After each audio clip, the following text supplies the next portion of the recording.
the Australian High Commissioner, His Excellency Mr. John Vick, Deputy High Commissioner of New Zealand, Ms. Michelle Podmore, Your Excellencies, members of the Diplomatic Corps, development partners, distinguished guests, ladies and gentlemen, Mbula Minaka, and very good morning to you all. Your Excellencies, it gives me great pleasure to be with you today to launch the Regional Pacific NDC Hub Strategy 2030, a document that lays out climate action for the Pacific, our vision for sustainable low carbon growth and development and climate resilience. Fiji is honored to host the Pacific NDC Hub on behalf of all of our neighbors. The NDC Hub is a major collective effort. It reflects the common challenges and the common aspirations of the Pacific peoples. It helps us share our accumulated wisdom and experience. It helps us take our future into our own hands in the face of the most serious challenge the world faces today. It is one more thing that unites us and gives us a voice and a message to the rest of the world. That message is that we Pacific people will not wait for events to control us. We welcome solutions from everywhere, but will not wait for others to come up with them. We have ingenuity and experience and research and scientific knowledge to bring to the table for our own benefit.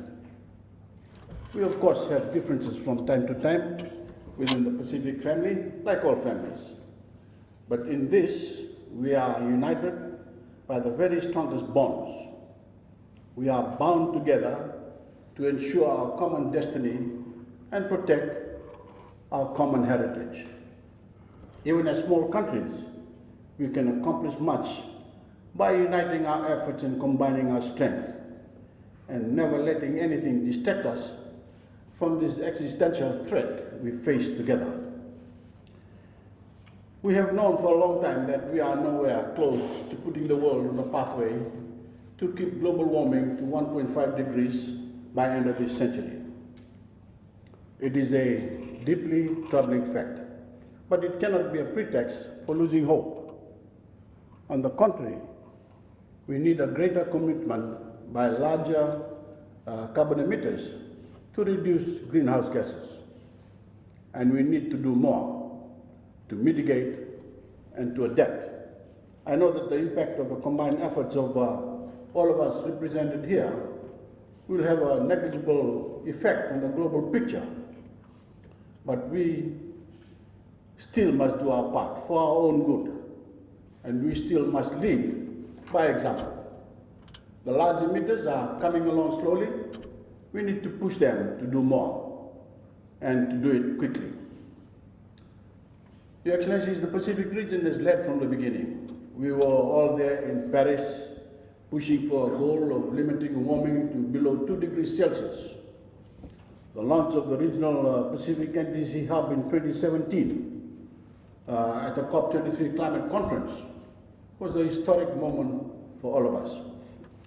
It showed that we were not just talk, not just victims.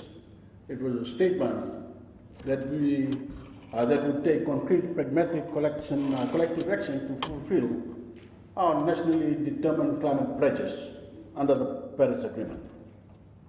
I am proud to say that the region is rising to the challenge of climate change, from raising the ambition of our NDCs to reducing greenhouse gas emissions, and by making our infrastructure more resilient, to committing to sustainable development and the goal of a blue economy for the Pacific.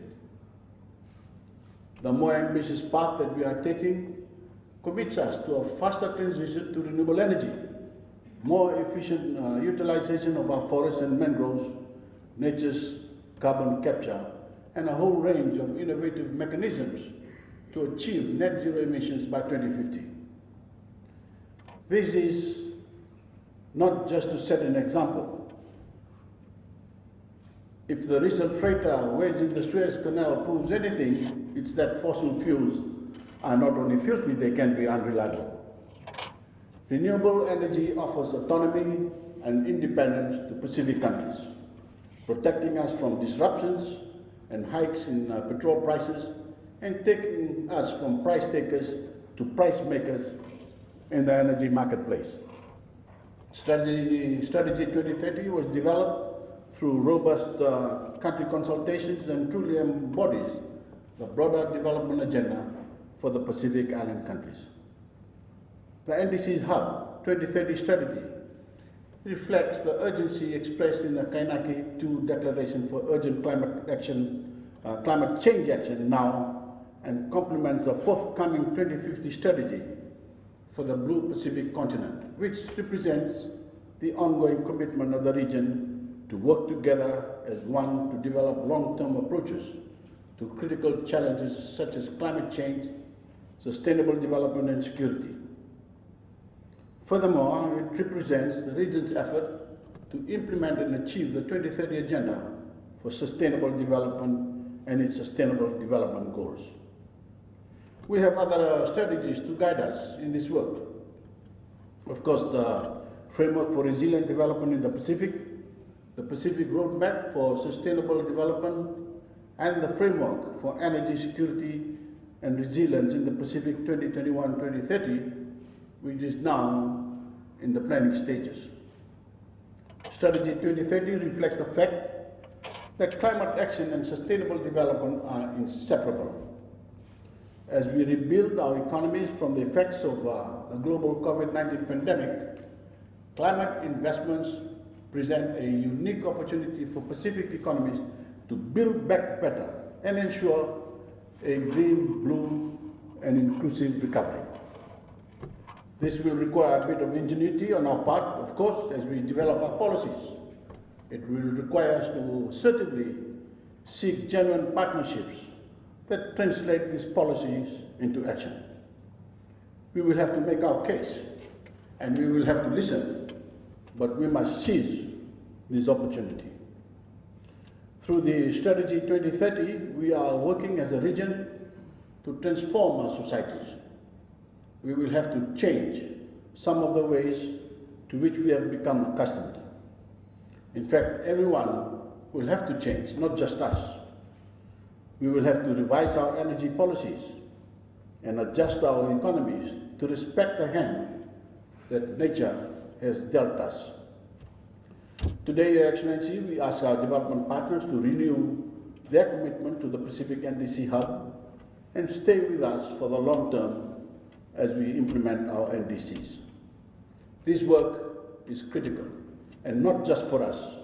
The world is a place where innovations and revolutionary solutions can spring up anywhere. I dare say that we're already developing solutions that can be exported anywhere, and that will be one more contributions that we make. Ladies and gentlemen, Your Excellencies, it is not for me to recount the damage that has been done, the trends we see, the risks we face, and the hard work that is ahead of us. We know them all too well. It is up to us to keep working together to defend our part of the world. We already have taken on an outsized role in the global fight against climate change. We are contributing more than our share to the global effort through our NDCs, and we are raising a voice that rings with truth, clarity, and moral authority. But we must take care of ourselves and do what is right for us together, and that will serve the entire world.